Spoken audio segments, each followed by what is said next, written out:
Tingin nyo, nandito tayo. Wala. Ako mismo sasabi sa inyo. Ilang beses tayo nakita-kita sa pag-meeting? 3 beses. Di ba sinabi sa inyo, wala ang darating yan? Kaya ituloy natin ang kwan. Di ba? O nabago. O ngayon mag-aangalan sila. Wala sila. Di sila pwede magwala. Subukan nila magwala pag nandyan ako. O, yun lang yun. Kasi, totoo yan. Kayo, ginagawa lang natin, kayo nag-luklok, mga kasama yun, nag-luklok sa inyo. Igalang natin yan. Yun lang po. Maraming salamat.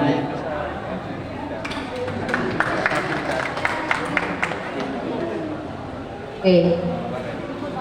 Kasi dapat yung limang branches na nandito, kailangan may representative na national officer sa PCGSII. Yun ang nirekomenda ko, Chairman. Para lahat naman may boses. Hindi naman lahat for the majority na, for example for me, the President, GSFII, majority sa akin. Hindi naman ako papayag niyan. Diba? Bias tayo.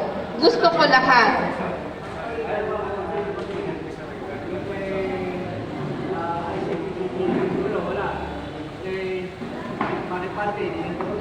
Bisan mo yun.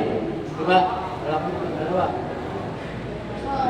Kung si Maharlika magbigay ng isang opisyales. Kasama na yan sa first Saturday of the third Saturday of the month. Kasama namin yan sa meeting. Kaya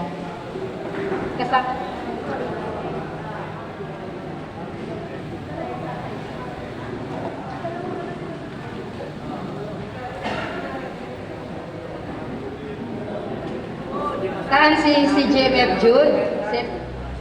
Si JMF Alakdan. Or okay lang na tayo kasi yung mga natin. National Chairman, oo. Pwede na silang mag-exit. Kami na lang naiiwan para mag-usap-usap kami. Okay lang naman. Pero yung tasking dito sa atin. Tapos makuha tayo ng 2 tao, bawa. okay.